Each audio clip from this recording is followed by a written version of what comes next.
Alhamdulillah. Perkembangbiakannya berupa badan yang disebut strobilus, jadi bisa lihat kembali, ingat kembali, strobilus itu adalah alat perkembangbiakan yang berbentuk seperti gada ya, yang biasanya terletak di ujung batang, ujung cabang. Itu adalah strobilus yang kemarin dimiliki oleh kelompok tumbuhan Pteridophyta. Strobilus jantan berisi serbuk sari. Dan saja di sini serbuk sari itu mengandung sel sperma, yang betina itu mengandung sel telur. Jadi ada strobilus jantan, ada strobilus betina. Batang utama lurus ke atas, jadi kalau tadi berkayu, batang utamanya lurus ke atas, jarang yang kemudian bercabang-cabang mulai dari bawah itu jarang. Dan berkas pembuluh terusan dalam lingkaran dan memiliki kambium, sudah ya. Kemudian di sini sudah memiliki saluran resin, sehingga ada beberapa jenis tumbuhan yang dia mengeluarkan metabolisme index, ya, seperti panin, seperti gondolikum, itu adalah karena dia memiliki saluran resin. Kemudian bentuk daunnya bisa bermacam-macam, ada yang sempit dan kaku, ada mungkin juga yang cukup cukup besar ya.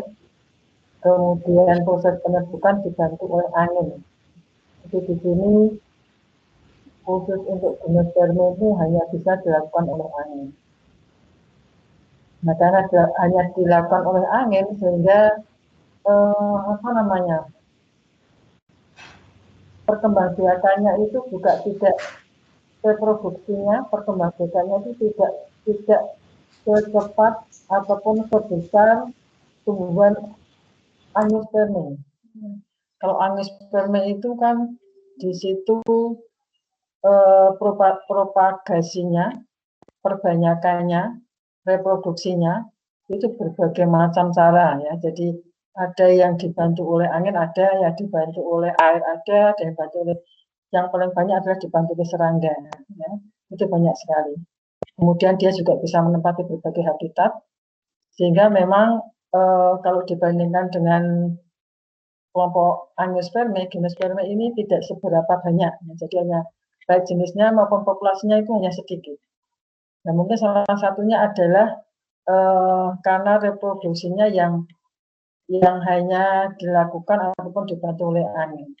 Angin ini pun kan juga tidak bisa kita arahkan kemana ya. Kadang-kadang ada strobilus betina yang sudah matang, yang siap dibuahi, ternyata anginnya tidak mengarah ke pohon yang bersangkutan. Jadi angin itu kan secara alami ya semaunya sendiri ya, jadi tidak bisa kita arahkan yang harus dibuat itu apa. Dan itu yang menyulitkan bahwa untuk reproduksi gimnosperme itu agak kesulitan. Kemudian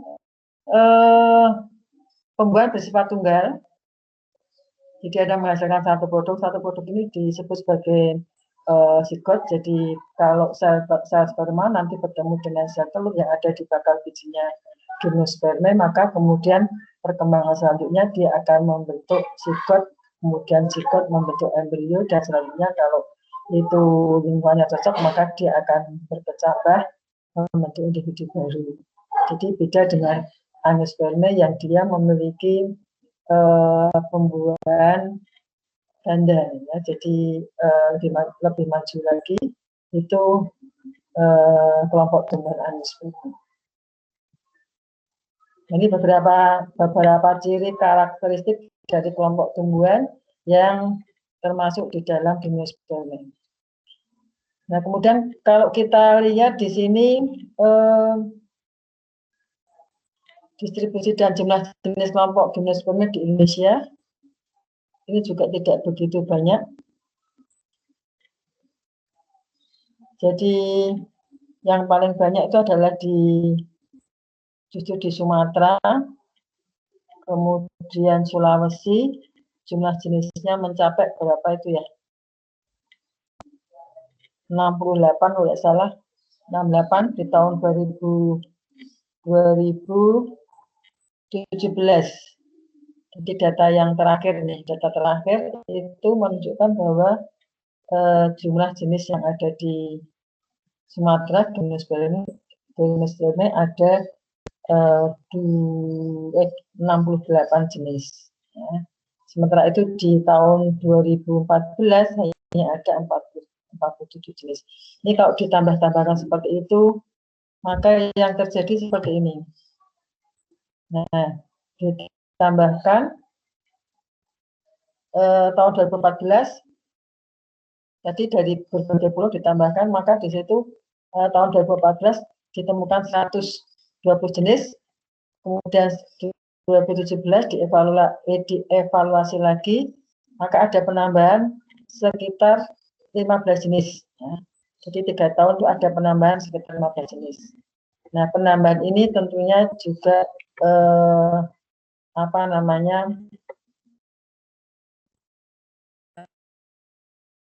lanjutkan sehingga ditemukan jenis-jenis baru. Dan ini kalau dilanjutkan terus barangkali setiap tahunnya juga akan bertambah. Tapi tentu saja ada yang bertambah juga ada yang berkurang karena adanya kegiatan-kegiatan yang merusak yang dilakukan oleh manusia. Kemudian lihat bagaimana endemisitas. Jadi berapa yang endemik, berapa yang tidak endemik. Di sini ternyata dari berapa ini? 57 itu ada di jenis ataupun familia Podocarpaceae. Podocarpaceae itu yang endemik banyak sekali. Dari total berapa itu? Dari total 80, 90, dari total 93 yang endemik itu 57.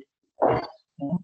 Jadi Podocarpaceae di sini paling banyak jumlah jenisnya dan juga paling tinggi endemisitasnya. Ya. Kemudian Casuarinaceae yaitu cemara, kelompok cemara. Ini ada di B, ini jenisnya kecil sekali. Yang endemik 5 dari 9 yang endemik 5. Ya. Nah, seperti itu. Jadi lumayan banyak yang endemik di sini untuk kelompok Gymnospermae.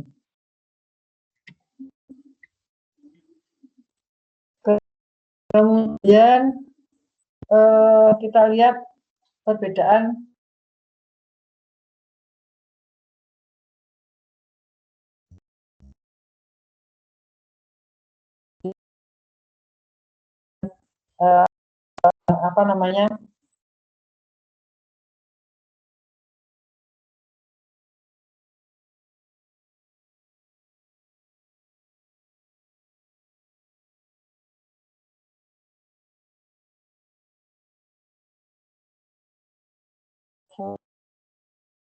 tempat masuknya serbuk sari ataupun terjadinya kuman di sini nih. Ini berbeda oleh udara langsung, udara luar. Sementara itu kalau di Angiospermae ini bakal bijinya di dalam bakal buah ataupun yang disebut sebagai ovarium. Ovarium itu bakal buah yang nanti pada perkembangan buahnya akan menjadi dinding buah.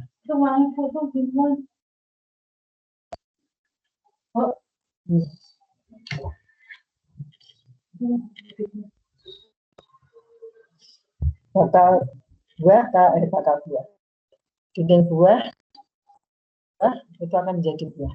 Ya. Jadi bedanya seperti ini. Jadi kalau di Angiospermae ini tertutup, jadi dia itu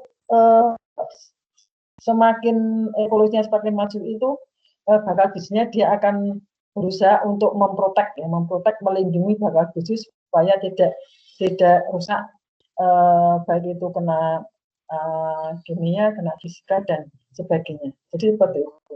Jadi kalau dikatakan, kalau saya baca bukunya evolusi tumbuhan itu begitu cerdasnya, begitu pinternya dalam melindungi ataupun menghadapi lingkungan yang ada pada saat itu ya. Jadi kalau yang kemarin mungkin tidak dilindungi, lama-lama ini ada dilindungi di bagian yang paling dalam ya. Jadi di sini seperti ini. Jadi ini perkembangannya paling maju itu adalah angiospermia. Ini bunganya seperti ini, dia ada di sini. Kalau besar-besari pembuahan itu jatuh dulu di kepala putih, kemudian dia akan berkecambah menuju ke mikrofil yang ada di sini. Mikrofilnya ada di dalam. Seperti itu. Ya. Jadi ini perbedaan antara pembuahan ataupun susunan biji ya boleh itu antara gimnospermia dan angiospermia. Evolusinya, jadi ini sudah sekitar 380 juta tahun yang lalu ya, sudah lama sekali. Jadi bukti-bukti evolusi yang menunjukkan seperti itu. Pada saat itu dia sudah mencoba ataupun beradaptasi dengan tumbuh-tumbuhan yang berbiji. Kemudian ini jauh sebelum angiospermia itu ditemukan, 200 juta tahun sebelum angiospermia itu gimnospermia sudah muncul ya, sudah ditemukan catatan fosilnya. Nah ini fosil gimnospermia yang paling awal itu 35 juta tahun sudah ditemukan. Kemudian gimnospermia awal ini ditemukan sebenarnya di ekosistem karbon yang didominasi oleh tumbuh-tumbuhan paku ya. Jadi di situ ada tumbuhan paku. Nah kemudian ternyata ditemukan juga tumbuhan berbiji yang pada saat itu tentunya masih sangat primitif sekali.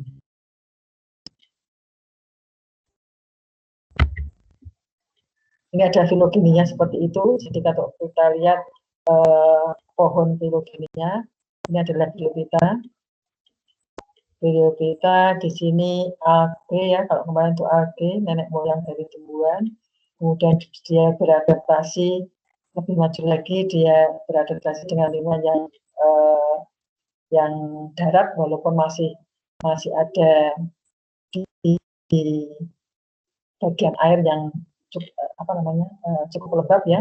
Itu adalah Bryophyta, jadi dari kehidupan di air, kemudian lebih ke dalam lagi Bryophyta, lumut-lumutan, kemudian berangsur dia kemudian berevolusi lagi, lebih maju lagi. Ini sudah membentuk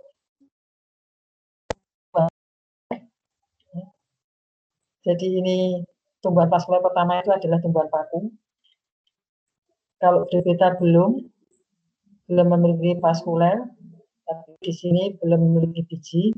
Jadi tumbuhan yang bervaskuler tapi belum memiliki biji. Ini kalau kelompoknya hanya kelompok Tracheophyta ya. Jadi dia memiliki tracheit ataupun berkas pengangkut. Nah kemudian dari beberapa ini berkembang lagi memiliki biji. Biji yang pertama ada dimiliki oleh kelompok gimnospermia. Tapi bijinya masih sangat sederhana. Ini ada beberapa sifat yang masih sama dengan seperti Stropus ini, sama dengan tumbuhan paku yang di bawahnya. Nah, kemudian untuk yang paling akhir adalah yang paling maju di sini adalah tumbuhan angiospermia. Jadi dia sudah memiliki biji, sudah memiliki pengangkut, bijinya sudah terlindung di dalam bakal buah. Jadi semakin ke sini maka tumbuhannya semakin lengkap dan semakin dia bisa melindungi dirinya untuk mempertahankan jenisnya. Kemudian ini saya besarkan aja begitu kelihatan. Ini evolusinya tadi sudah, kalau tadi hanya dinilai dari Bryophyta. Nah, ini kelihatan dari Caryophyta, ganggang dari ganggang alga. Kemudian kalau di sini pohonnya seperti ini. Jadi mulai dari tumbuhan di air ya, jadi alga, kemudian alganya alga yang hijau atau Bryophyta, kemudian menuju ke tanaman tumbuhan yang di darat. Pertama kali adalah Bryophyta, kemudian lebih tinggi lagi adalah vascular band, walaupun di sini habitatnya juga masih di tanah lembab, tapi dia sudah memiliki bagian lengkut, kelompok-kelompok kaku. Dan setelah itu berkembang lagi, pada reproduksinya menjadi dia sudah memiliki biji, tumbuhan berbiji. Ini kemudian bercabang menjadi dua, yang itu biji terbuka dan biji terbuka. Biji terbuka di sini nanti akan ada berapa kelompok ini? 4 divisi, yaitu Phytagophyta, Ginkgophyta, Coniferophyta, dan Genophyta. Berarti di tumbuhan berbunga ini ada mulai kelompok ini kelompok ya, kelompok yang paling dianggap paling primitif di antara tumbuhan berbunga. Kemudian tambah lagi adalah monocotyledone nanti. Nah, ini kalau kita melihat sekarang reduksi perubahan dari ukuran gametofitnya. Ini adalah gametofit, di atas adalah sporofit. Ya, di atas garis itu sporofit. Gametofit tumbuhan lumut. Ya. Itu dia kecil. Ini adalah gametofitnya, bukan. Sporofitnya ini tergantung atau dia menempel pada gametofit. Jadi kalau yang terlihat lumut, tumbuhan lumut itu adalah gametofitnya, di mana sporofitnya itu ada di bagian atas, dia akan sangat tergantung kehidupannya dengan gametofitnya. Nah, kemudian kalau beralih ke tumbuhan yang yaitu paku, di sini sporofitnya ukurannya lebih besar, tapi gametofitnya lebih kecil. Gametofit hidupnya bebas. Ya. Jadi setelah nanti di sini ada spora-spora yang sudah matang, kemudian dia akan jatuh. Ya, jadi dia kemudian menjadi apa namanya, menjadi fase melalui fase gametofit. Di sini ukurannya kecil, tapi dia tidak tergantung dari sporofit. Kalau ini masih tergantung hidupannya, kalau ini bebas, ukurannya lebih besar.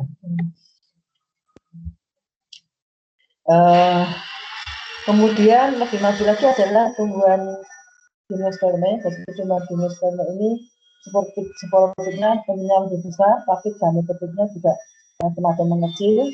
Ini ada Aspergillus tadi, di sini ada bijinya itu lebih besar, kemudian sporanya juga lebih besar.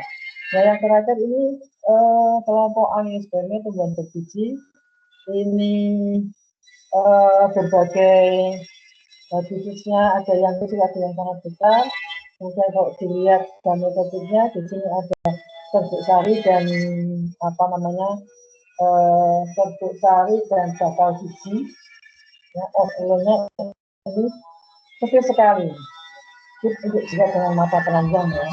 Walaupun kalau kita buka di dasarnya itu ada bentuk seperti ini, tapi agak sulit untuk dilihat. Jadi perubahan ukuran itu untuk fase sporofitnya itu mulai dari lumut brophyta sampai ke spermatofita, itu ukurannya semakin lama semakin besar secara evolusioner. Kemudian gametofitnya juga semakin lama semakin kecil. Seperti itu.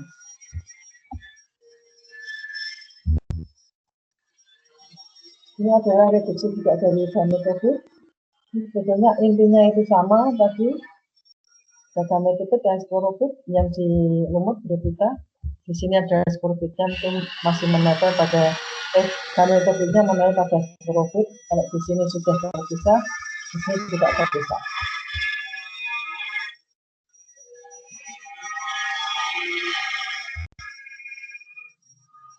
Kemudian ini dari hidupnya. Dari hidupnya nanti bisa dilihat sendiri. Ini dimulai dari pohonnya. Ini di sini contohnya pohon pinus. Kalau sudah dewasa maka dia akan menghasilkan alat reproduksi, di mana di situ ada ujung betina, strobilus betina, yang letaknya itu sebetulnya agak kepangkal ya, kepangkal seperti betina. Kemudian juga ada strobilus jantan yang membawa serbuk sari. Di dalamnya ada sel sperma. Kemudian dia mengalami pembelahan meiosis seperti itu sampai matang ya, sampai matang.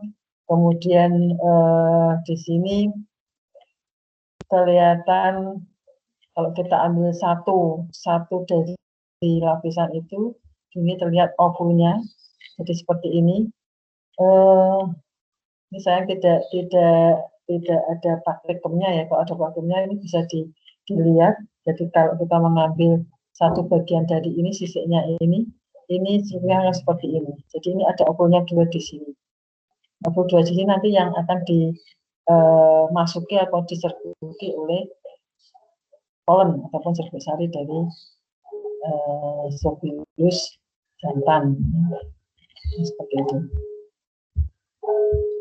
Ini kalau serbuk ataupun serbuk jantan juga banyak berkembang, mikrosporangium, di dalamnya ada mikrospora, jadi kandung mikrosporangium, di dalamnya ada mikrospora, mungkin akan bertebaran. Sudah ini sudah matang, sudah membelah-belah seperti itu, bertebaran, terbawa oleh angin. Nah ini yang agak kesulitan karena hanya oleh angin. Jadi di sini sementara di ovul betina ini kalau sudah matang, kemudian dia juga sudah siap membuka mikrofilnya ini membuka, dia akan serbuk sari yang terbawa oleh angin tentunya akan masuk ke sini, ke lubang kecil ini untuk membuai. Nah ini yang saya katakan tadi sulit karena kadang-kadang kalau di bawah angin itu anginnya juga tidak langsung kemudian mengarah ke ovul ataupun bakal kecil dari strobilus yang betina. Nah kalau kebetulan terbawa oleh angin dan jatuh, ini akan seperti ini. Masuk di sini terjadi fertilisasi. Ya. Perkembangan selanjutnya akan bentuk zigot. Zigot di sini kemudian strobilus betinanya akan mengeras. Jadi nanti ini sisiknya akan lebar-lebar seperti itu, akan buka sendiri menjadi seperti ini. Ini sudah ada bijinya, sudah diserbui. Jadi mungkin yang diserbui satu serbuk ini tidak banyak ya, karena jadi tadi akan agak kesulitan untuk bisa masuk ke sini. Dibandingkan dengan yang angiosperma, karena angiosperma itu memang paling banyak saya rasa yang serangga kan, oleh karena itu dia itu memiliki daya tarik ya. Daya tariknya adalah bunga yang berwarna-warni, kemudian di situ ada bau-bau yang wangi, kemudian di situ juga ada nektarnya, sehingga banyak sekali serangga-serangga yang ingin datang ke situ mencari makan, tertarik dengan bunga-bunga, sehingga itu menjadikan alat untuk bisa tumbuhan tersebut bereproduksi, melakukan persalinan ataupun penyerbukan. Di sini tidak ada hal yang menarik, tidak ada bunga-bunga seperti itu, tidak ada juga bau-bau yang wangi, sehingga di sini hanya menggantikan pada angin saja. Nah, kalau sudah seperti ini, sudah bijinya, maka di situ ini dilengkapi dengan alai. Alai itu adalah sayap. Jadi ini lapisan kecilnya adalah lapisan tipis itu adalah lapisan sayapnya. Ini adalah digunakan untuk membawa ataupun diterbangkan angin ya, diterbangkan angin. Jadi biji yang sudah dibuai kemudian akan diterbangkan angin. Kemudian kalau pada suatu saat dia jatuh pada tempat yang cocok, maka dia akan tumbuh dan berkembang sehingga menjadi tumbuhan tinggi. Nah, ini seperti itu. Dan nanti berlangsung lagi seperti itu. Ini adalah gaya hidup dari kelompok Gimnospermae. Ini kalau kita lihat skemanya seperti itu. Jadi tadi sudah jadi dari tumbuhan, kemudian dia membuka kutu jantan, dan juga Tropis betina. Tropis jantan kemudian berkembang menjadi mikrosporangium, ke indukspora, mikrospora, gametes jantan, serbuk sari, huruf serbuk sari, kemudian spermatozoid, dan kemudian akan melakukan persalinan ataupun pertemuan dengan sel-selus menghasilkan sitot dan tumbuh menjadi embrio.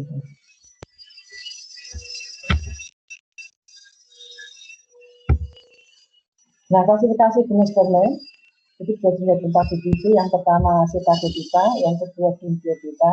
Ya, tapi di sini Gingiophyta ini hanya ada satu spesies yang masih hidup, lainnya sudah punah, yaitu Gingiophyta, dan ini tanaman asli Cina, ya, asli Cina. Kemudian Pinophyta atau Coniferophyta, yang terakhir adalah Xenophyta. Jadi ada 4 jenis. Ya.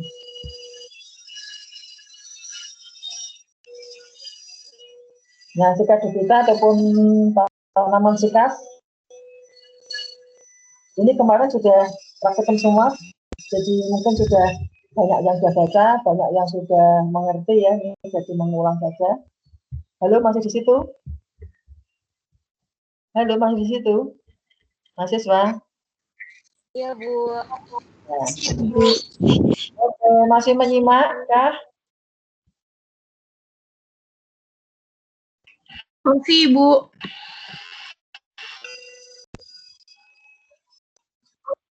Oke. Saya lanjutkan dengan yang masih itu berapa nggak tahu ya. Mudah-mudahan masih menyimak di kami, soalnya apa namanya, berharap semua bisa mengikuti kuliah ini. Jadi kelompok Cicadophyta dari habitusnya ini menyerupai tanaman palem. Ini berkayu, kemudian daunnya roset, ya, kemudian saya roset ada di ujung batang. Kemudian kita lihat daunnya itu adalah berbagi menyirip, ya, di majemuk berbagi menyirip. Jadi bisa dibayangkan di sini bahwa habitusnya adalah seperti ini. Itu adalah kelompok sikas. Kemudian ini masih memiliki sifat seperti paku, yaitu daun muda itu menggulung. Ya. Jadi kalau kemarin kita bicara tentang daun paku, juga pada saat muda dia beberapa tumbuhan itu menggulung daun. Kemudian kalau kita lihat organ reproduksinya, ini dari Pastrobulus, ada Stropilus jantan, Stropilus betina. Jadi satu pohon itu hanya bisa ditemukan satu Stropilus, ya. Kalau jantan ya betina, sehingga di sini dia memiliki sifat yang dioecious, berumah dua. Ya. Kemudian konusnya besar atau konus atau runcing atau strukturnya besar. Ini kelihatan sekali, bisa sekali. Kemudian bijinya terbuka tentunya. Kemudian perkembangannya sudah mulai zaman Mesozoikum. Ya, dan kemudian spesiesnya juga tidak begitu banyak. Contohnya di sini ada Hydrangia.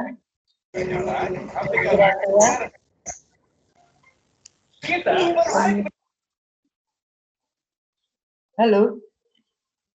Kemudian Sikas revoluta dan Sikas rovi atau paghaji. Ya. Di paghaji di sini kalau praktikum kita carinya itu di kuburan dekat gedung Prof. Sudarto, ya. Yang untuk wisuda itu sebelahnya kan ada kuburan itu. Nah, di situ kita kalau cari spesimennya itu situ, karena memang agak susah ya mencari tanamannya itu agak susah. Ini adalah habitusnya Stropilus jantan dan Stropilus betinanya ini terpisah sehingga disebut sebagai dioecious ataupun berumah dua. Ini kalau dibandingkan dengan Sikas rumpi pakai saji, ini Sikas revoluta di sini memiliki daun yang lebih pendek. Ya, jadi hampir mirip sama, tapi kalau diperhatikan daunnya itu lebih pendek dibanding dengan Sikas rumpi. Kemudian ginkgo pita, asli dari daratan Cina. Kemudian habitusnya berupa pohon. Nah, seperti ini. Ini adalah kelompok dari ginkgo pita. Contohnya di sini adalah karena yang masih tersisa adalah jenis ginkgo biloba, maka kita tampilkan gambar ginkgo biloba. Di sini daunnya itu ciri khas yaitu dia bentuknya seperti kipas. Jadi sama, dia juga berupa pohon dan berkayu. Kemudian tadi sudah hanya satu yang masih hidup, ginkgo biloba. Kemudian di sini memiliki sifat yang toleran terhadap polusi udara. Kemudian biasanya karena mungkin daunnya itu bentuknya bagus, maka banyak digunakan untuk tanaman hias.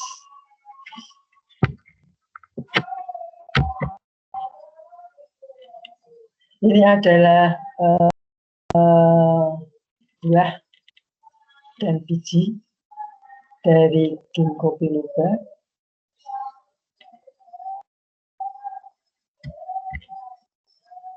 Kemudian, nah ini daunnya bagus. Bentuknya seperti kipas dengan percabangan dikotom. Ini adalah strobilusnya, bentuknya sama kok, ini seperti dada, walaupun kecil, ada di ketiak cabang di sini. Ini akan menghasilkan polen. Kemudian divisi selanjutnya adalah conifer, Coniferophyta. Ini kelompok pinus. Ini paling banyak dibandingkan dengan anggota divisi yang lainnya. Kemudian dia memiliki ciri utama sama memiliki strobilus. Tetapi di sini dia berumah satu.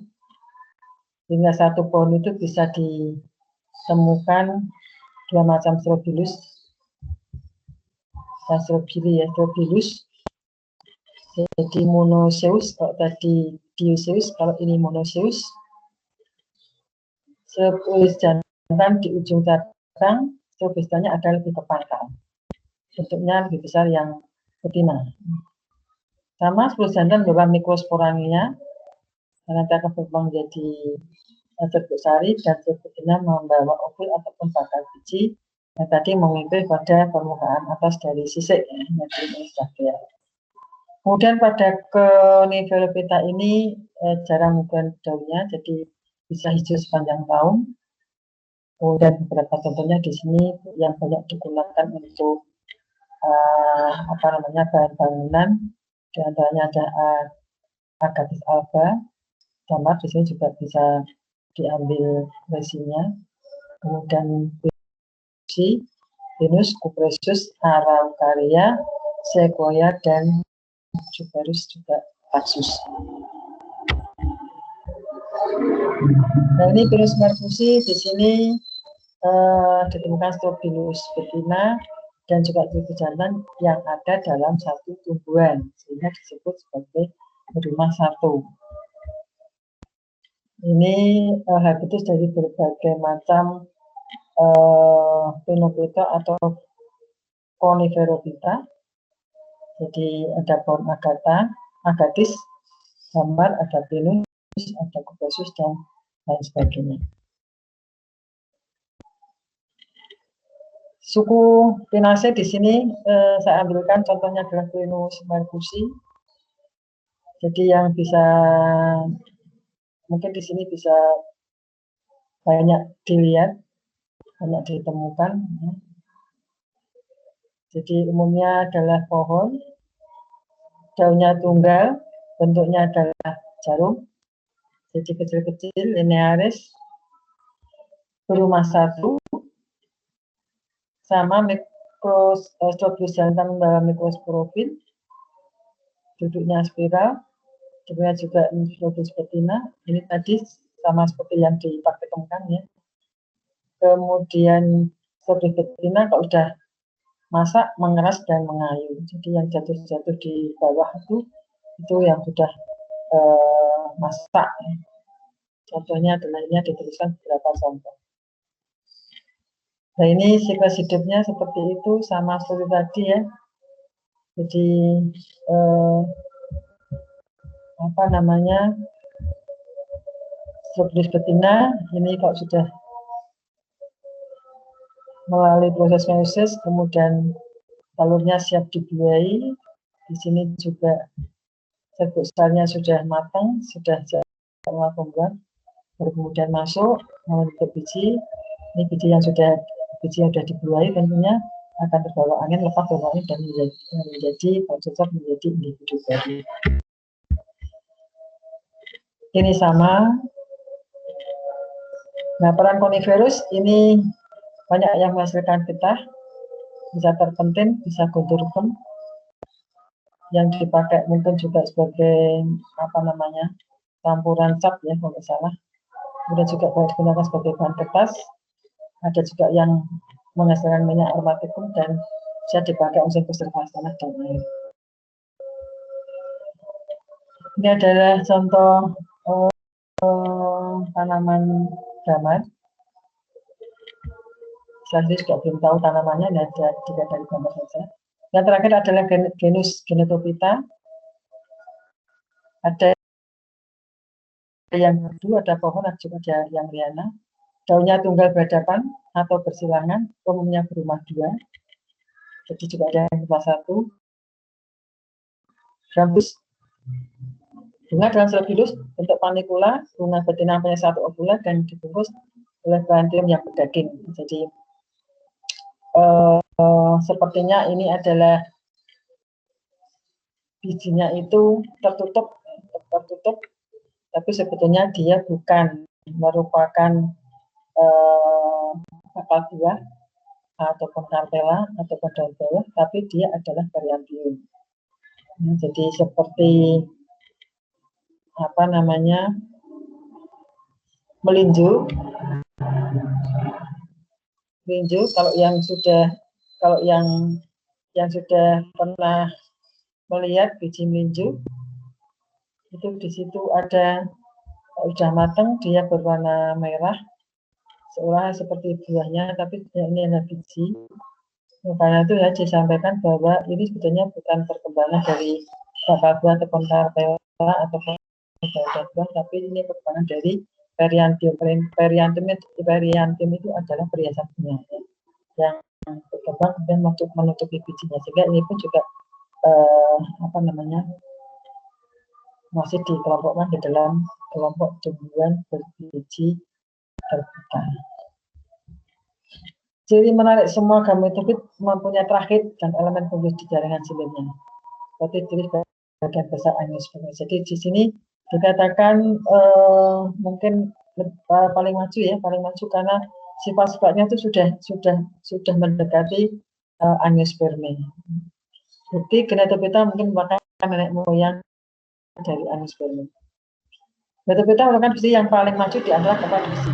Jadi semakin maju maka dia sudah semakin mengadaptasikan diri untuk bisa memiliki organ reproduksi ataupun organ-organ yang lainnya lebih komplit, yang lebih bisa kemudian melindungi dirinya ya, supaya tetap bisa mempertahankan kehidupannya.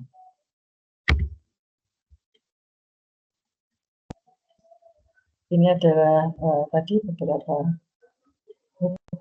contoh dari kelompok Genetophyta. Ini adalah melinju seperti ini, kalau yang belum tahu. Ini adalah ovulat, itu adalah bakal bijinya. Terus dalam panicula itu seperti itu. Ini adalah Stropilus jantan dan betina, ini menjadi satu kebetulan. Jadi ada pohon melinju jantan dan betina itu menjadi satu pohon. Beberapa peranan di sini ada yang bertanaman hias, contohnya padi seji. Kemudian sumber makanan, linjo itu bisa eh, ambil daunnya juga dipakai sayur juga bisa, kemudian buahnya juga di buahnya juga untuk makanan. Minyak cap itu terpenting, pinus, kemudian bahan baku pohon kamar, dan bisa untuk industri kertas. Kemudian bahan untuk obat itu adalah ginkgo biloba. Oh, ini adalah tugas, bukan ini sudah ada tugas ya. Halo, masih di situ kah? Kok sepi ya? Iya, Bu. Oke, ini nggak usah tugasnya ini untuk kelompok yang lain ini. Untuk kelompok yang lain ya, kalian sudah punya tugas toh? Sudah ada tugasnya? Sudah, Bu. Sudah ada PS. Sudah, Bu. Sudah? Ya, nggak usah. Nggak kalian nggak usah ngasih tugas ya. Seperti itu. Nah, ini adalah sudah selesai. Ini untuk gimnosperma kemarin ternyata lama juga ya.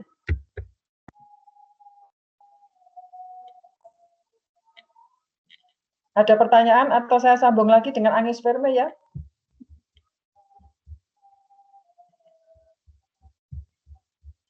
Gimana? Ada pertanyaan?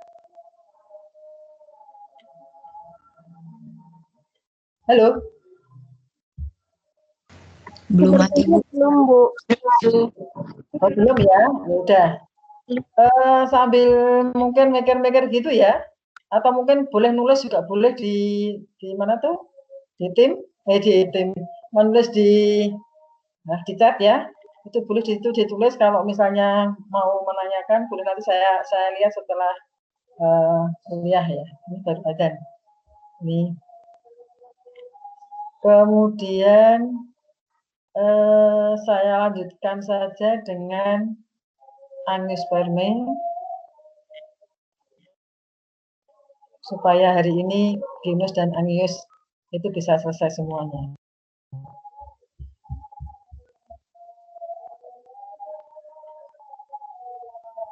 Yang menjadi catatan pada kelompok Gimnosperma itu apa namanya? Dia itu hanya memiliki jumlah yang tidak banyak jumlahnya. Nah, itu caranya seperti itu. Dibandingkan dengan angiospermae. Jadi sudah saya sampaikan kenapanya ya. Nanti bisa diulas lagi lebih panjang lagi.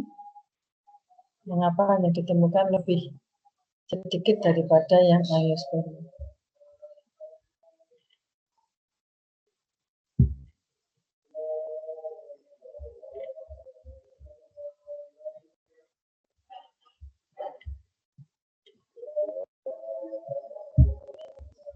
Sekarang ganti materi angiospermae.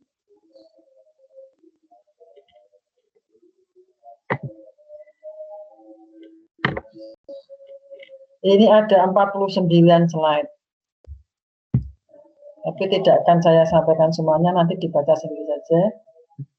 Karena mungkin waktunya tidak cukup ya, saya lihat dulu. Nanti kalian juga akan mau praktikum, mungkin ada tesnya. Kalian siap-siap tes juga, mungkin ada yang belum belajar ya. Jadi sampai 11.50 masih ada 20 menit untuk menyampaikan materi ini. Oke, saya mulai ya. Sebelum saya mulai, sebentar, maaf saya mau ambil minum dulu.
Oke, saya lanjutkan ya. Halo, saya lanjutkan ya. Iya, Ibu. Iya, Bu. Oke, ini sekarang ke angiosperme ya. Angiosperme kalau tadi ini semakin lama semakin berkembang, evolusinya semakin ke sini semakin maju ya. Jadi kita membicarakan itu selalu apa namanya, dimulai dari tumbuhan yang sangat sederhana sampai nanti yang paling tinggi adalah monokotil ya. Monokotil nanti terakhir. Jadi angiosperme apa namanya, kita bicarakan tentang karakteristik, klasifikasi, keanekaragaman, dan juga distribusi. Ini adalah tanaman, saya ada tumbuhan apa namanya, berbunga di sini, sehingga kelompok dari angiosperme itu adalah semua tumbuhannya sudah memiliki bunga. Nah, di sini bunga itu sebetulnya merupakan organ yang menarik, organ yang sangat menarik. Sebetulnya apa namanya, dimaksudkan supaya banyak serangga yang datang ke bunga itu, kemudian melakukan polinasi ataupun persarian. Boleh saya tanya itu, Bu? Iya. Boleh dari tadi.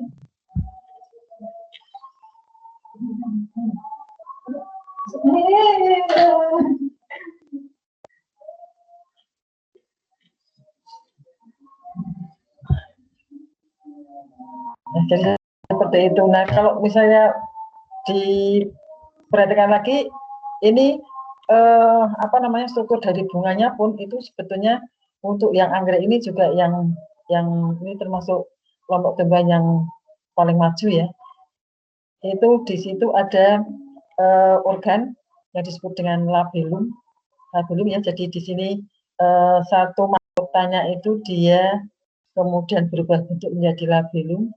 Di situ tuh ada seperti apa namanya, organ yang menyerupai bentuk apa namanya, bentuk dikatakan tuh bentuk abdomennya dari serangga, sehingga ada beberapa serangga yang tertarik, mungkin itu dikiranya pasangannya atau mungkin juga temannya, sehingga berdatangan ke situ. Nah, itu sebetulnya juga cerdasnya tumbuhan itu untuk bisa kemudian bagaimana upayanya untuk bisa apa namanya, melangsungkan keturunannya ataupun kehidupannya. Itu seperti itu.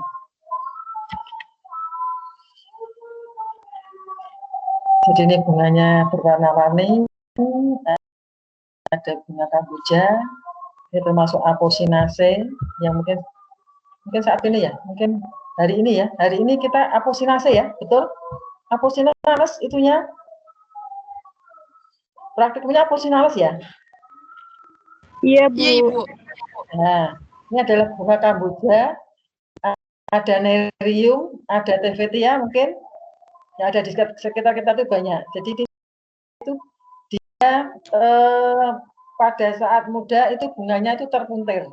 Ya. Jadi muntir seperti itu, nanti pada saat berbunga jadi seperti ini, jadi bunga-bunga. Jadi ini ciri khas kalau kalian misalnya jalan-jalan kemudian ketemu bunga yang dia itu pada saat kuncup,nya itu terpuntir, itu ada termasuk di dalam aposinales ataupun kata lainnya ataupun istilahnya dengan kontrol itu memuntir ya, memuntir. Jadi seperti ini. Jadi semua tumbuhan yang termasuk aposinales itu adalah seperti ini. Kalau ini kita buka nanti seperti alamanda itu dibuka tuh di bawahnya itu ada semacam apa namanya, alat reproduksinya, benang sarinya itu juga unik. Kemudian yang betina juga unik. Nanti kalau misalnya pada saat praktikum ini mesti dibuka ya, jadi kita tahu. Tapi ini tidak ada praktikum langsung, jadi nanti hanya belajar saja. Iya. Ya. Sudah belajar praktikum? Pretesnya nanti sudah siap? Siap, Bu. Alhamdulillah. Harapannya nanti jangan begini, jangan sampai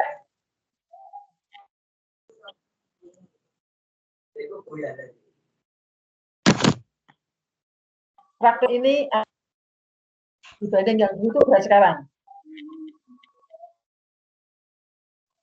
Kan? Upayakan supaya nilainya jangan sampai jelek. Karena kalau ngulang itu prakteknya harus ngulang sekarang itu. Karena nilainya itu menyatu dengan kuliah. Ya.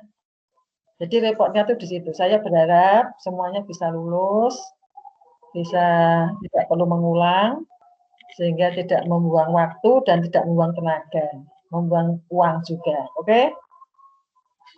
Gitu ya. Halo. Iya, Bu. Iya, Bu. Oh. Paham enggak maksudnya, Bu Tami?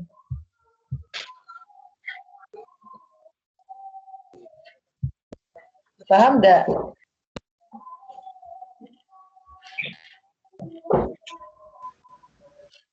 Ini kok kayak yang mengikuti kelas sedikit ya? Ini orang berapa sih? Ketemunya berapa? Mentari.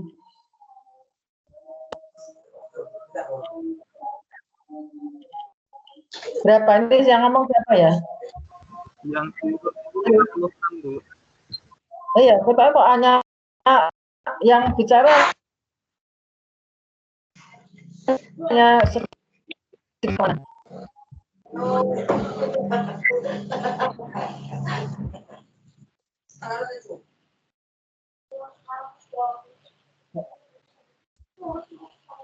Siapa saja yang masih ada di situ? Hadir, Bu. Siapa? Siapa? Saya, Bu, Hadir, Bu. Hadir, Bu. Hadir, Bu. Yang mana siapa? Hadir, Bu. Hadir, Bu. Saya, Bu Amar, Bu.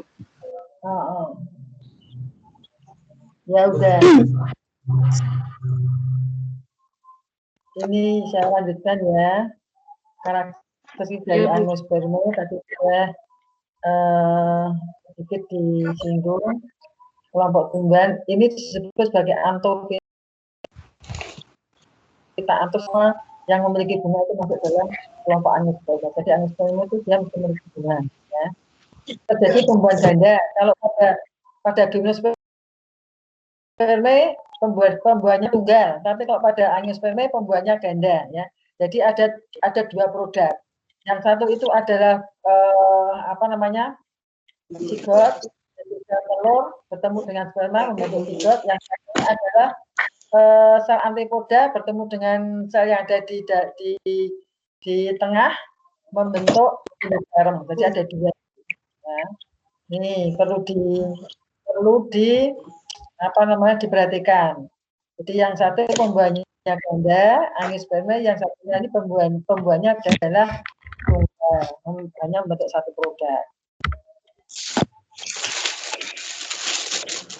Cara berikutnya tadi saya sampaikan, ini lebih banyak sekali dibanding dengan gimnosperma ya. Karena apa? Karena angiosperma ini dia memiliki alat perkembangbiakan yang alat reproduksinya bermacam-macam, alat propagasinya bermacam-macam dengan berbagai cara, kemudian juga dia berbagai macam cara sehingga dia bisa berkembang dengan cepat dan banyak. Kemudian dia juga memiliki habitat yang bervariasi mulai dari di air sampai di pegunungan.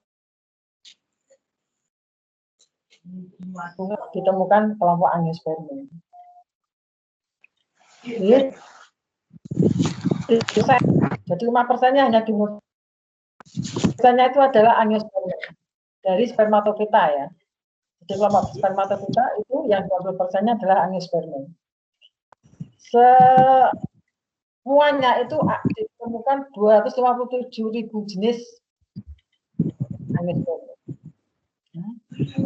Kemudian kalau di Indonesia itu ditemukan 19.000 pada tahun 2014, tahun 2017 tambah menjadi 24.000. Paling banyak adalah penambahannya ini paling banyak adalah diisi oleh kelompok Leguminosae dan juga Rubiaceae. Ini bisa apa namanya herbarium ya. Nah di sini bisa dilihat tahun 2014 itu yang biru 19.000, dan tahun kemudian itu tambah menjadi 24.000.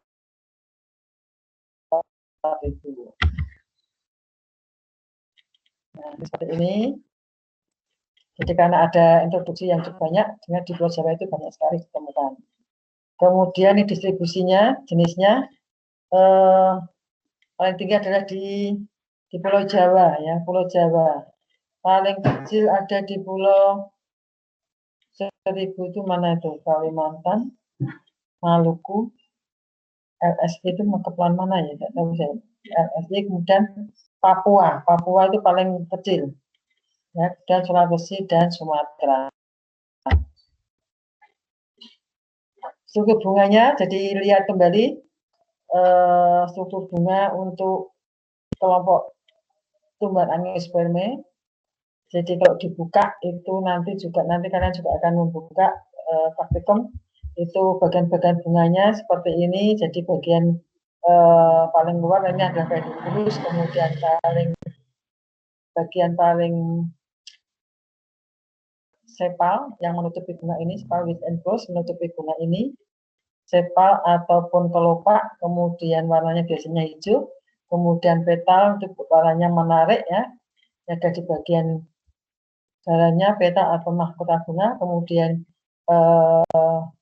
apa namanya antera, stamen ini antera itu adalah kepala sari. Kemudian stamen itu terdiri dari antera dan stilusnya, itu bukan stilus ya, filamen.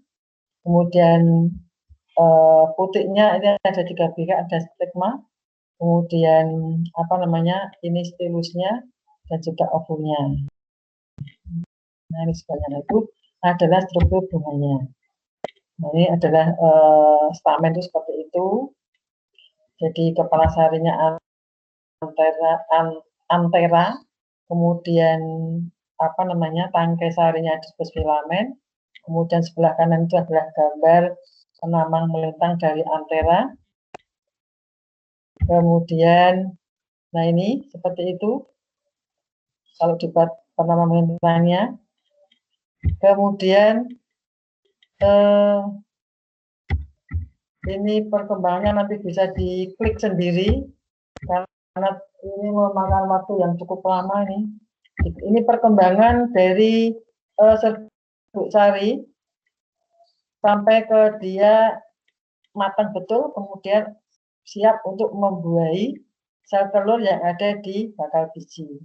Nah ini serbuk sari seperti itu. Jadi kalau dilihat itu di sini ada apa namanya kepala sarinya ya, serbuk sarinya ya, serbuk sari, kemudian dia kalau masuk di ovul bakal bijinya membuahi itu akan membentuk yang namanya bulu serbuk sari berkecambah di dalam bunga itu berdarah seperti ini. Nah ini kulitnya ini, kulit dari serbuk sari ini bisa untuk identifikasi karena setiap kelompok tumbuhan itu memiliki kekhasan ornamentasi dari serbuk sari ini, jadi bisa digunakan untuk identifikasi ya.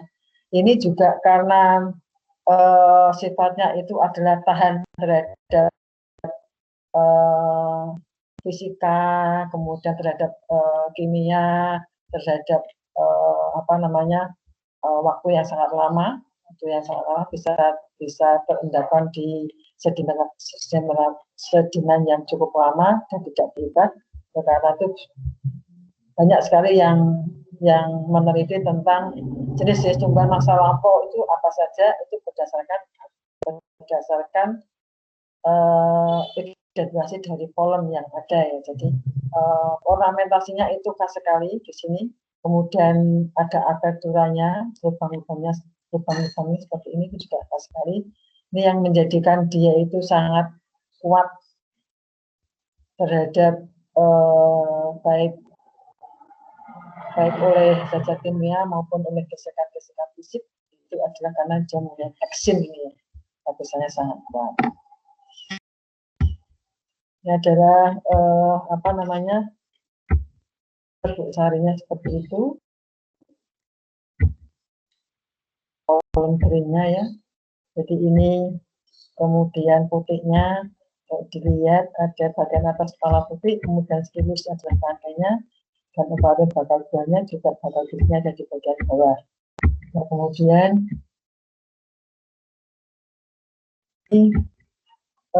ini bijinya seperti itu. Jadi memiliki kulit biji yang cukup keras sehingga angiosperma itu bisa mendominasi kelompok tumbuhan yang ditemukan di di muka bumi. Dan ini pembentukan biji pada angiosperma nanti bisa kalian baca sendiri. Kalian masih banyak yang harus dijelaskan di sini. Ini adalah penjelasan tentang perkembangan dari polinasi ya. Bagaimana penyerbukan ini terjadi, di sperma itu masuknya seperti apa, dia membentuk bulu-bulu, kemudian baru masuk ke ovula ataupun bakal biji. Ini ada apa namanya, pemburuan ganda itu seperti apa. Ini ada beberapa inti-inti seperti ini, meiosis berkembang menjadi beberapa inti, kemudian akan membentuk dua produk. Di sini sama seperti tadi, jangan dari sel kelamin betina. Dimulai dari 1 membelah menjadi 2 menjadi 4, kemudian 4 menjadi 8, kemudian masing-masing dia juga akan pergi ke kutub, ada yang di kutub tengah, ada yang di kutub tepi, ada yang di mikrofil ya, kemudian nanti akan bertemu dengan apa namanya, sari sperma, sehingga di situ nanti di bagian mikrofil itu ada sel telurnya akan sel telur ini kemudian akan berjumpa dengan sperma. Ini spermanya sudah masuk, akan membuahi sel telur menjadi zigot, kemudian sel sperma yang satunya lagi akan bertemu dengan sel sinergit, dan inti yang di tengah akan membentuk inti endosperm. Itu adalah pembuahan ganda. Jadi sperma yang satu membuahi sel telur, yang satunya bertemu dengan membentuk inti endosperm. Ini seperti ini. 2N, yang satu 3N ya, endospermnya itu 3N. Kemudian bentuknya seperti itu. Kemudian ini adalah siklus hidupnya, bisa diklik sendiri nanti, dari mulai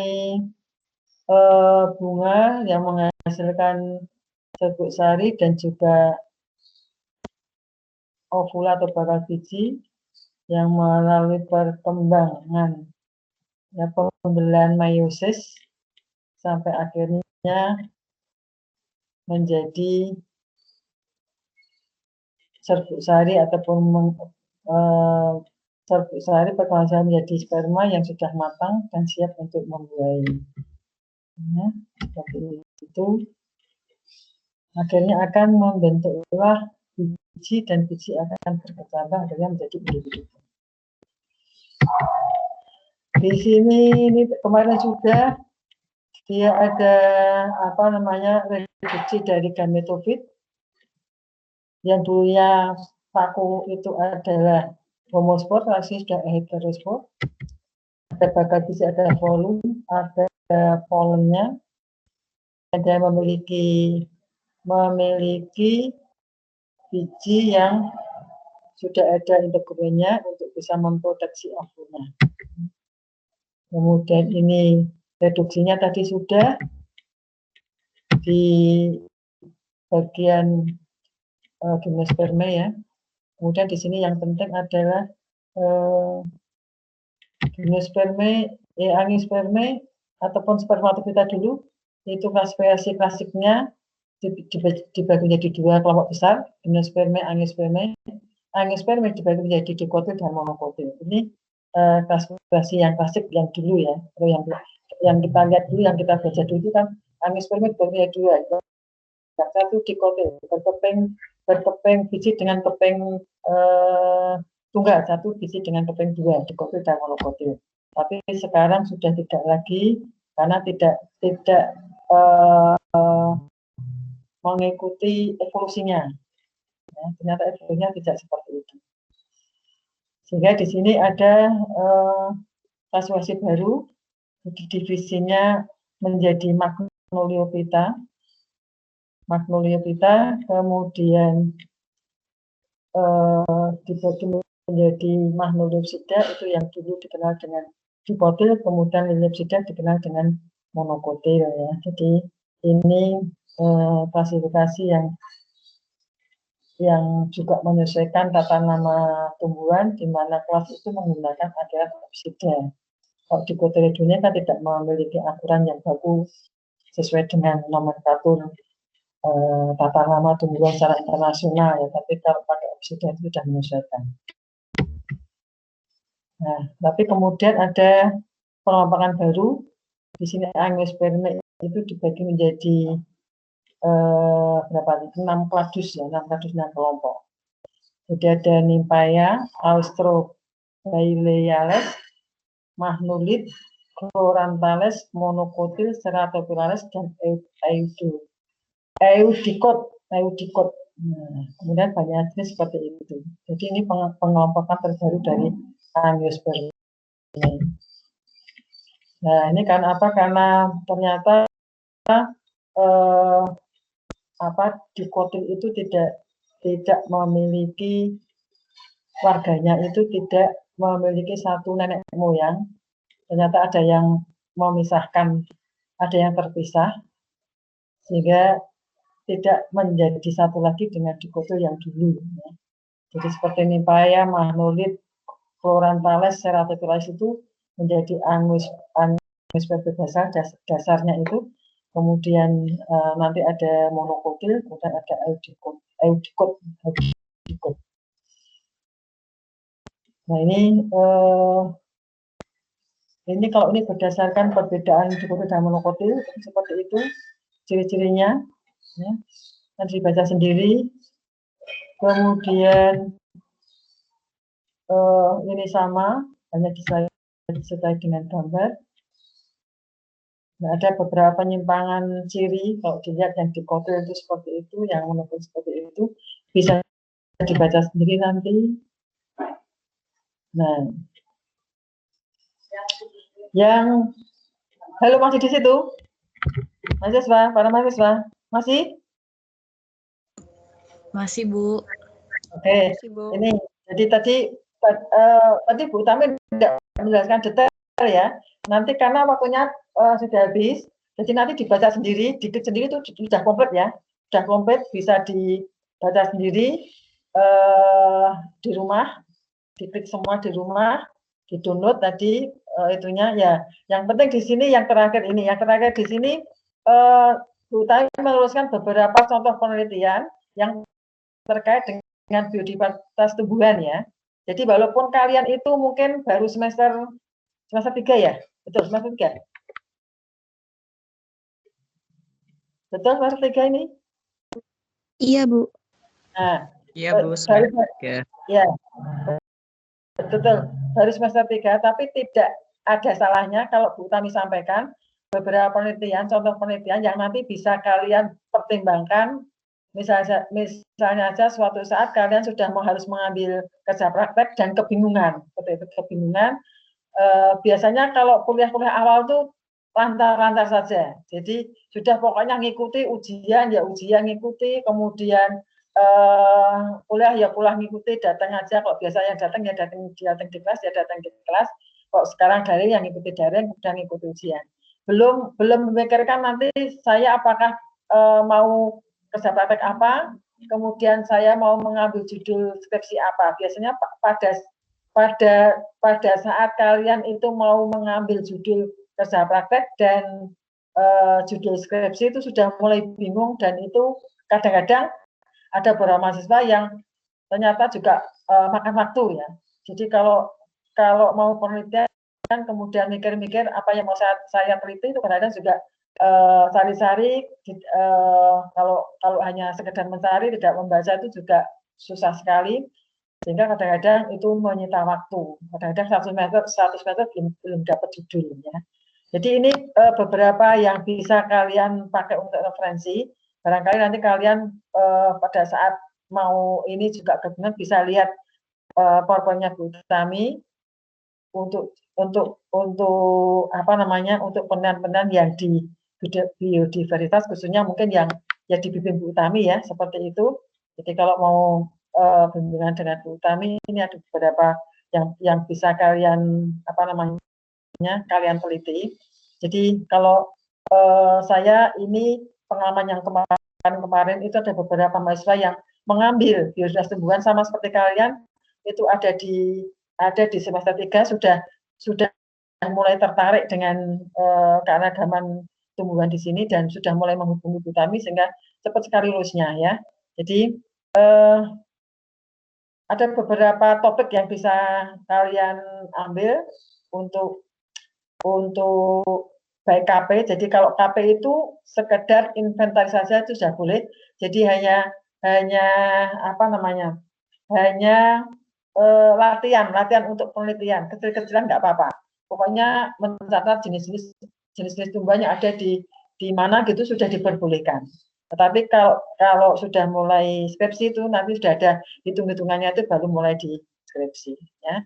Jadi misalnya saja di sini ada, saya tertarik dengan tumbuhan paku karena tumbuhan paku itu boleh, banyak sekali tumbuhan paku itu. Jadi tumbuhan paku boleh dilakukan di kampus, misalnya saya kepengen menginventarisasi jenis tumbuhan paku yang ada di kampus. Kampus tentunya kalau kita ya kampusnya kampus Undip ya, kampus Undip apa saja seperti itu. Kemudian paku juga di berbagai hutan lindung. Jadi keanekaragaman paku di berbagai hutan lindung itu banyak sekali. Dan hutan lindung pun itu juga banyak sekali jumlahnya. Boleh di hutan lindung, boleh di cagar alam, boleh di taman nasional, boleh di ekosistem yang lainnya, boleh di ekosistem perairan, boleh di gunung atau di mana saja.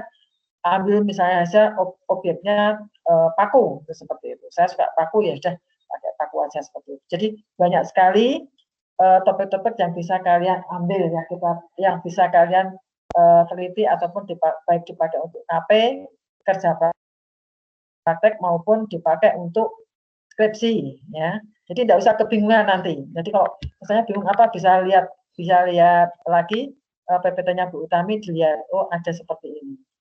Kemudian kalau misalnya saya tidak suka paku, ya boleh tumbuhan tinggi yang bunga-bunga misalnya seperti itu ya. Bunga-bunga yang mungkin lebih mudah dilihat seperti itu. Tapi sebetulnya kalau sekarang ini identifikasi itu lumayan gampang karena sudah banyak buku-buku, kemudian internet pun juga sudah menyediakan. Jadi untuk identifikasi tidak bermasalah menurut saya, jadi bisa diidentifikasi semua. Kemudian kalau misalnya mentok-mentoknya tidak bisa identifikasi, nanti bisa dikirim ke Herbarium Bogoriensis ya. Jadi di sana membuka sekali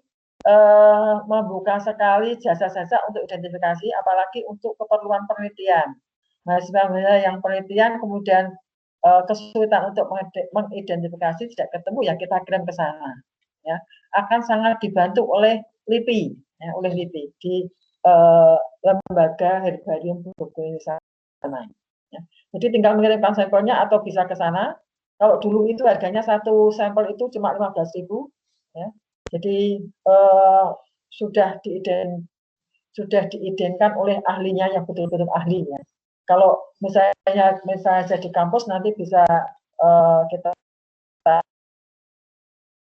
dan bersama-sama. Kalau di sana nanti kalian boleh belajar mengidentifikasi di sana, juga boleh misalnya mengirimkan saja, minta ini namanya saja untuk diidentifikasikan, itu juga boleh seperti itu.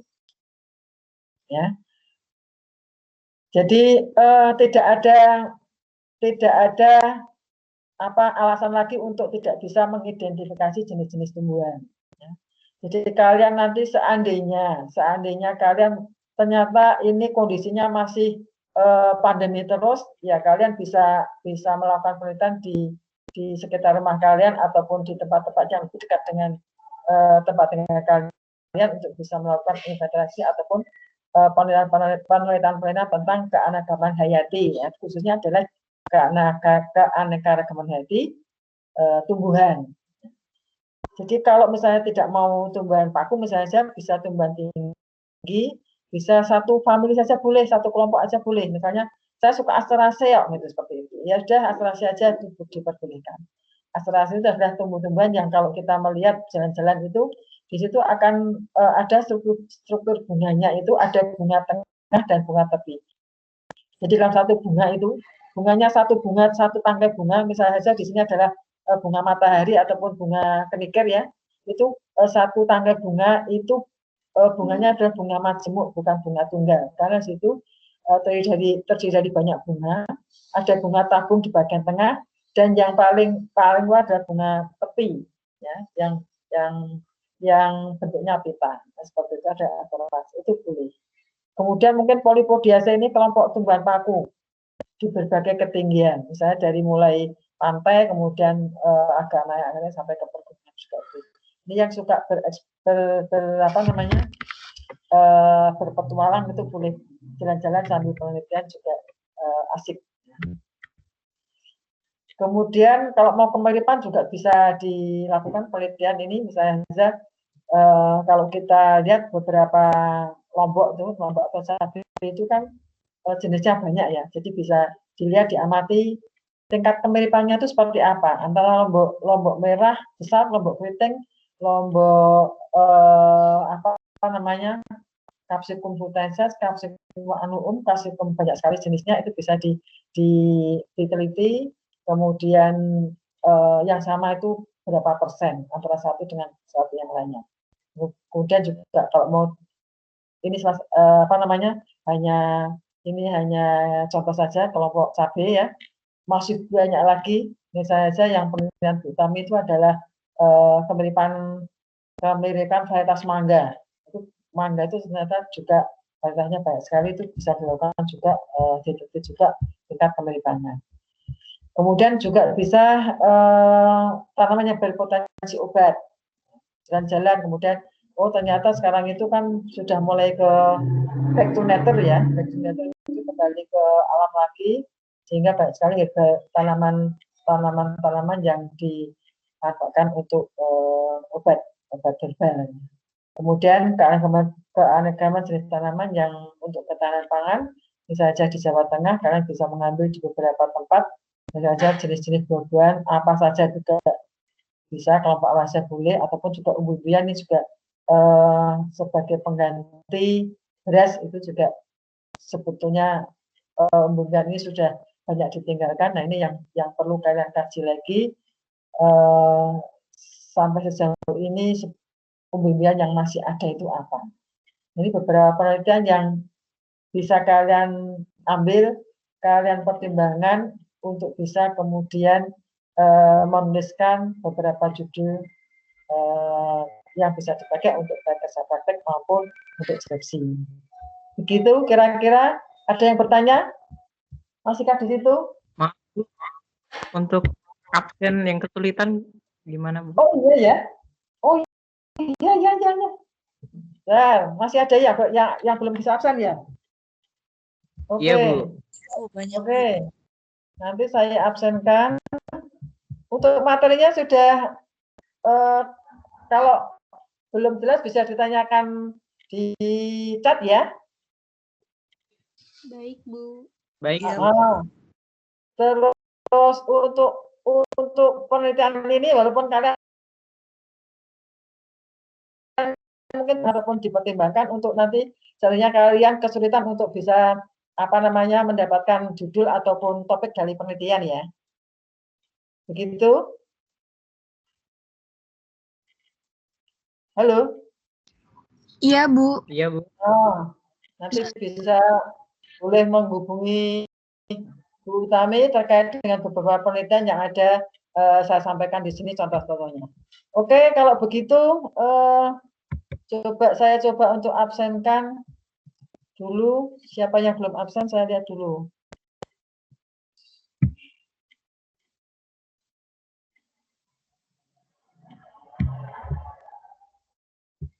Absen.